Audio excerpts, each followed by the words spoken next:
Hey guys, what's up? Manny here. The time has come to conduct the greatly announced second Q&A on this channel for over 5,000 subscribers. Thank you so much for posting your questions and suggestions. Let's get right into it. What do you got in mind?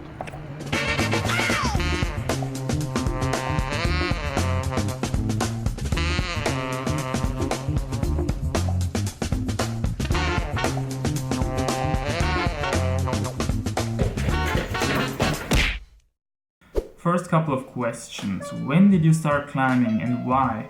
What are your goals with rock climbing? And what were your goals back then when you started? And how old are you actually? Well, first of all, I'm now 25 years old. I'm about to hit the 26, and I think I started climbing roughly 8 years ago, a bit of over 8 years ago, I would say. And back then, my main sport was actually Shaolin Kung Fu.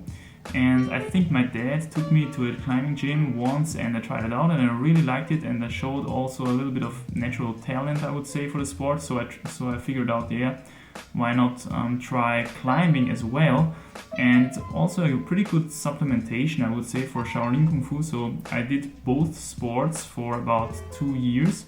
And I started to like climbing more and more. I gave up Shaolin Kung Fu and focused on climbing only. And yeah, that was actually pretty cool. My only goal back then was to get better, to get stronger. And I was pretty much focusing on training in the gym and stuff like that. So the first time I touched real rock was about 2 years after I started climbing. So I was the total gym rat back then.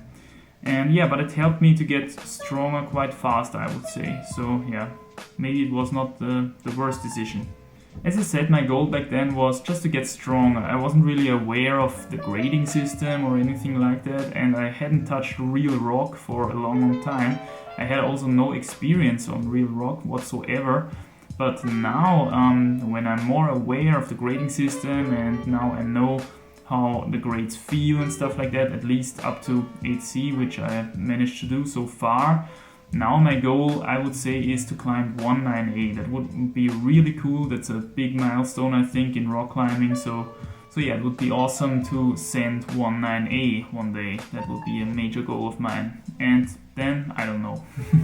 Second couple of questions. What do you do for a living? How far are you with your studies? And what do you do when you're finished? Yeah, as I mentioned previously, I'm a student. I study biology at the University of Vienna and I'm in my master's curriculum at the moment. In theory, I should be finished after 1 year from now with my master's degree in biology. And what do I do for a living? I do a little bit of coaching here and there, so there a little bit of money comes in. But most of my income is coming from support from my family and state, since I'm a student. It's not much, but I don't need much. As you can see, I have a pretty small apartment, and rice, potatoes and noodles are cheap, so there you go. If you're modest, you're always rich. Third couple of questions. How much do you train each week? What types of training and length of the sessions? How did you learn English so fluently? Okay, first of all, how much do you train each week? I would say at the moment I train roughly 15 to 20 hours per week. This time varies greatly, of course. Some weeks ago I was in Magic Wood and I could not train at all, in a sense, I did only outdoor bouldering. But now that I'm back in the city and the weather is quite ugly, so there's not much time to go out, I train a lot again. I'm basically turning into gym rat mode and hit the gym hard. And this can be 15 to 20 hours per week, I would say.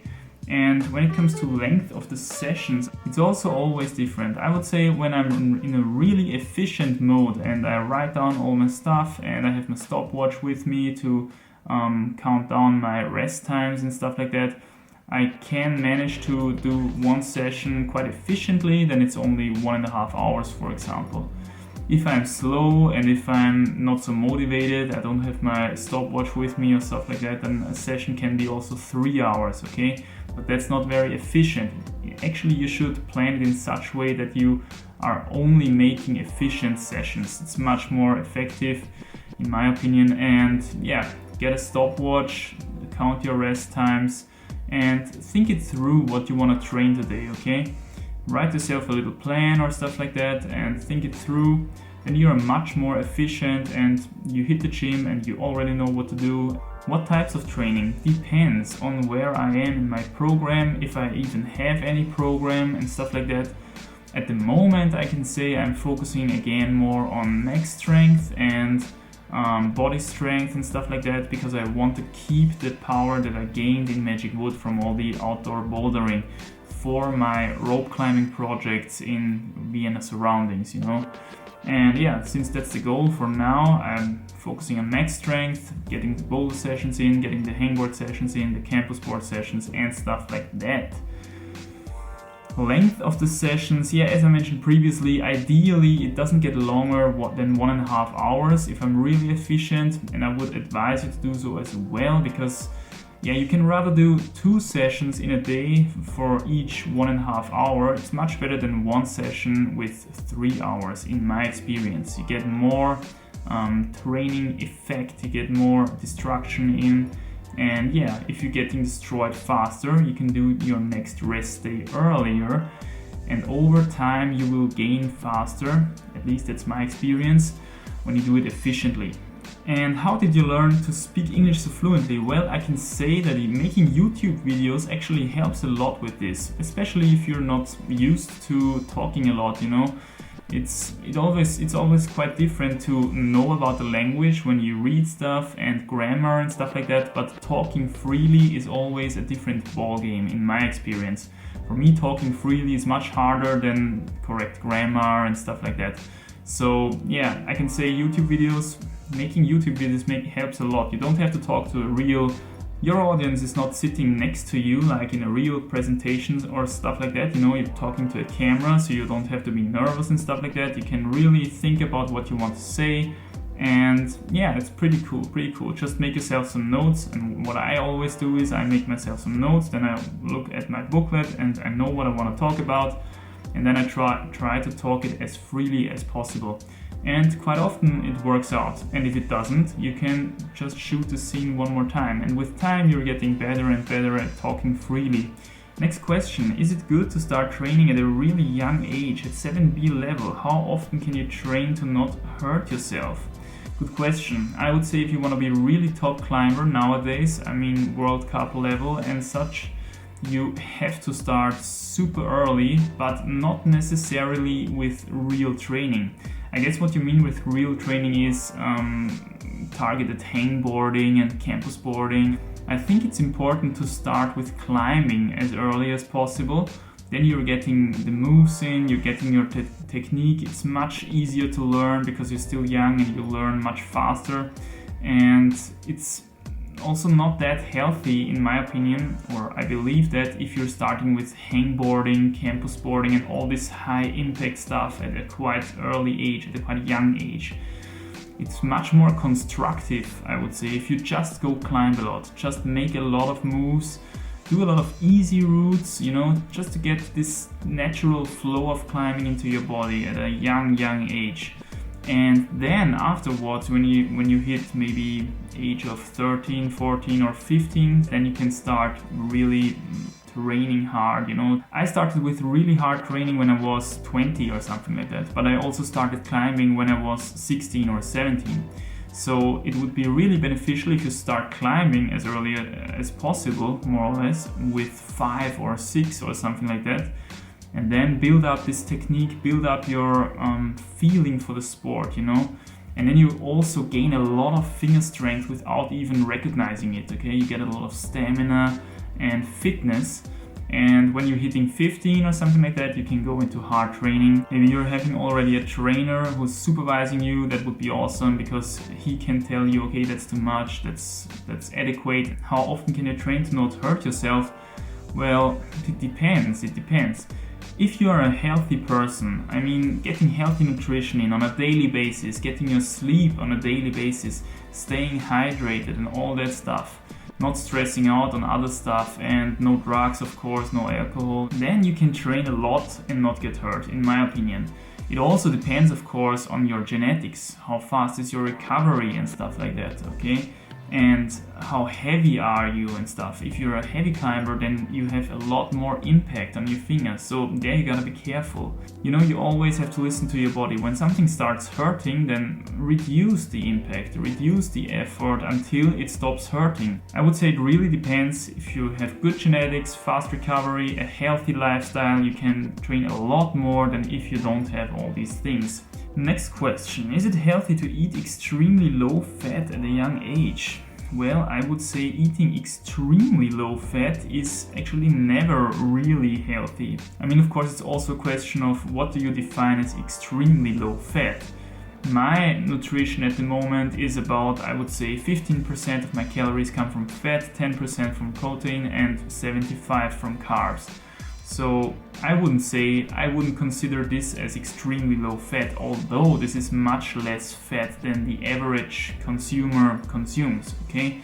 So when we're talking about extremely low fat, I would say 5% of your total calories from fat or even lower. There are people who survive on this kind of diet, but I mean, I think it's not really detrimental for your health. You won't die from this instantly. But I think the first thing that gets attacked by such a lifestyle is your hormones, okay? I think hormone levels are pretty dependent on fat intake and also what kind of fat and stuff. So it's really important to understand that an extremely low fat diet will affect your hormones in the first place. You won't die from it. Stuff like testosterone or estrogen, which are all fat derived, may be affected from such a lifestyle. So you have to keep that in mind, and you can always go back, of course, if you have the feeling you're missing something, you're lacking, you're feeling tired or stuff like that. You can always go back to a little more fat in your diet, okay? So you have to experiment a little bit here and find out what works best for you. Everybody's is a little bit different, although I would say, at least it's my opinion, a high carb diet is much more beneficial for long-term health and performance than a high fat diet, for example. Next question, do you take any kind of drugs like alcohol, caffeine, cannabis and stuff like that? Well, I pretty much limit them to a minimum, I would say. Maybe a beer here and there or one glass of wine, but I don't smoke cannabis and stuff like that because it doesn't give me any beneficial feeling.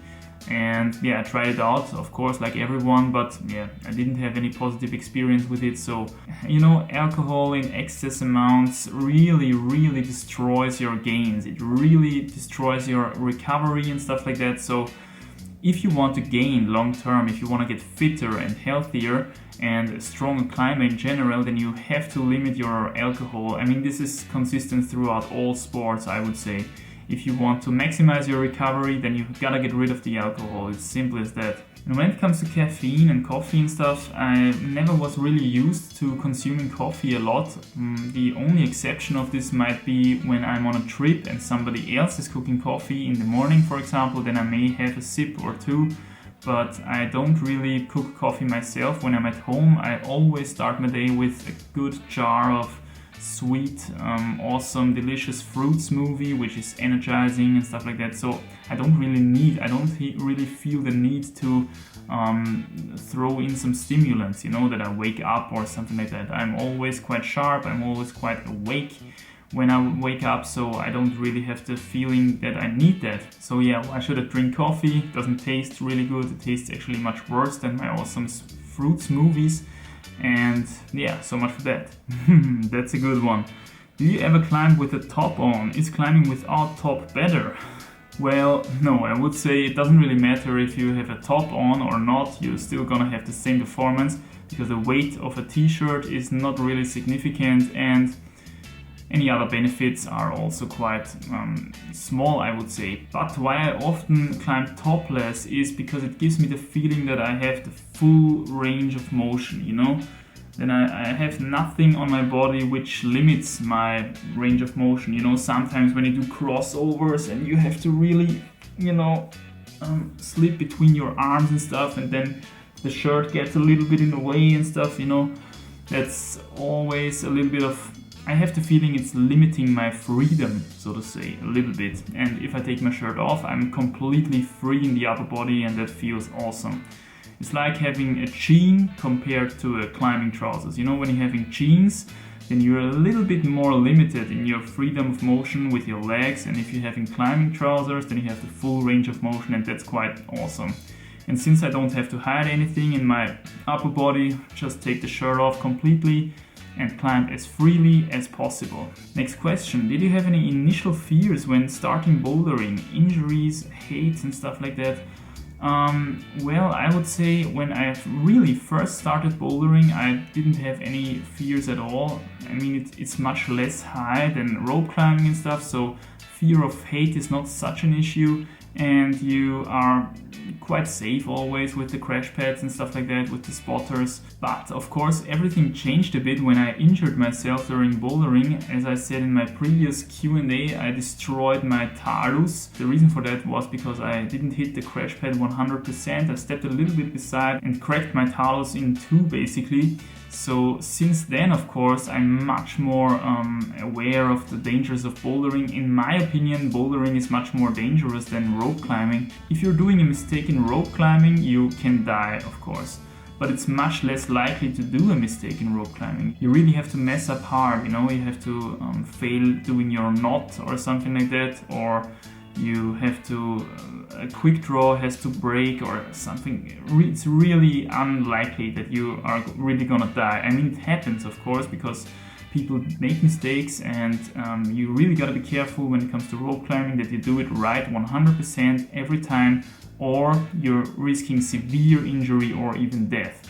When it comes to bouldering, things are a little bit more blurry, you know. You can do a mistake quite easily.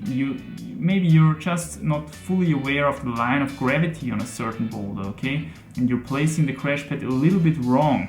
And then it gets dangerous really quickly. You're not gonna die, or you're probably not gonna die simply because the height is not so high. But that you're stepping with one foot besides the crash pad is not that unlikely. It happens from time to time, okay? And then it depends, maybe you're lucky and nothing happens, or you can smash your foot in half. So you really gotta be careful when it comes to bouldering. It's less likely that you die, but it's much more likely that you hurt yourself, in my experience. Since that incident, of course, I'm really aware of the dangers, and I'm also a little bit scared always when I boulder. But that's part of the game, you know? When you're getting injured, then you will carry this fear in you until you're so in the routine back again that you have moved it away, that you have pushed it out of your mind. But that takes some time, of course. And that's already it for this Q&A, my friends. I hope it was informative. I hope your questions got answered. If not, I will try to answer any remaining questions in the comment section of the 5,000 subscriber video. So maybe check that out if your question wasn't answered in this video. I can't wait to get back into training 100%, and I hope I can make some great footage of that. I've got some awesome stuff lined up. Until then, guys, stay tuned, and thank you guys so much for watching this video. See you next time. Bye.